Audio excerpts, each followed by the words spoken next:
ایک مولوی صاحب کے پنجامے کو ایک درزی نے تھوڑا سا لمبا سی لیا تھا، جبکہ مولوی صاحب تو شرعی حکم کے مطابق پاجامہ پہنتے تھے ٹخنوں سے اوپر، لیکن درزی نے تھوڑا سا لمبا سی لیا تھا، تو اسی وجہ سے پاجامے کو تھوڑا سا چھوٹا کرنے کے لیے مولوی صاحب نے اپنے بیگم سے کہا کہ بیگم یہ پاجامہ جو ہے یہ تھوڑا لمبا ہے، اس لیے 2-3 انچ کاٹ لینا اگلے جمعے سے پہلے۔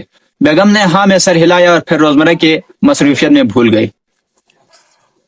پھر مولوی صاحب نے اپنی بیٹی سے کہا کہ بیٹی یہ آنے والے جمعے سے پہلے میرے اس پاجامے کو تھوڑا سا تقریباً 3 انچ یا 4 انچ تک چھوٹا کر لیں، یہ تھوڑا لمبا ہے اور جمعے کی نماز میں اس کو پہننا ہے، تو جمعے کی نماز سے پہلے اس کو چھوٹا کر لیں۔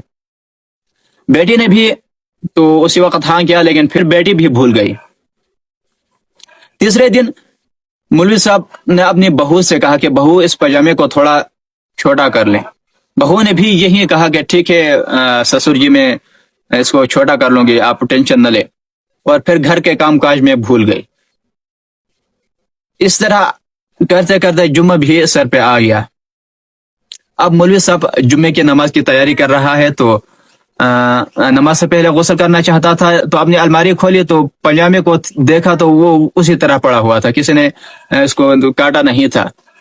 مولوی صاحب کو تو پہلے بہت غصہ آیا، لیکن پھر صبر اور تحمل سے کام لیا اور اپنے مدد آپ کام کرنا شروع کیا۔ قینچی لیے مولوی صاحب نے اور پاجامے کو 3 انچ نیچے سے اس نے کاٹ لیا۔ اس کے بعد مولوی صاحب غسل خانے میں غسل کرنے گئے، اور اس کے بعد جب مولوی صاحب غسل کرنے گئے تو مولوی صاحب کے بیوی کو یہ بات یاد آئی کہ مولوی صاحب نے 2-3 دن پہلے کہا تھا کہ اس کے پاجامے کو چھوٹا کرنا ہے، لیکن میں تو بھول گئی۔ جب مولوی صاحب غسل کر کے باہر نکلے گا تو وہ دیکھے گا تو میں نے تو کم نہیں کیا ہے، تو وہ ناراض ہو جائے گا، اس لیے اس کے باتھ روم سے نکلنے سے پہلے جا کے اس کے پاجامے کو کاٹ دیتی ہوں۔ اور اسی طرح بیوی نے بھی 3 انچ کاٹ دی۔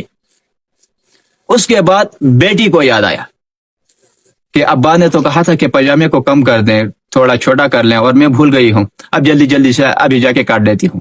اور پھر بیٹی نے بھی 3 انچ بیٹی نے کم کر دیا۔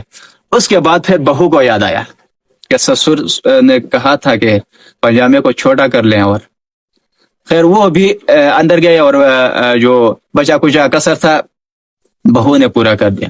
اب مولوی صاحب جب باتھ روم سے باہر نکلے اور دیکھا تو پاجامے میں صرف ناڑا ڈالنے کی جگہ ہے، باقی سب ختم ہو گیا۔ پاکستان کے غریب عوام کی حالت بھی مولوی صاحب کے پاجامہ بن گئی ہے۔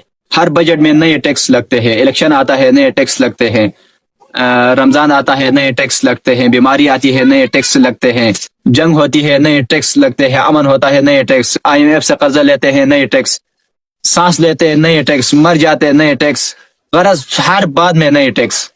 جس کو بھی یاد آتا ہے کہ خسارہ کم کرنا ہے تو وہ نئے ٹیکس لگا کر انکم کم کر دیتا ہے۔ اللہ ہمارے حالت پہ رحم کرے۔ السلام۔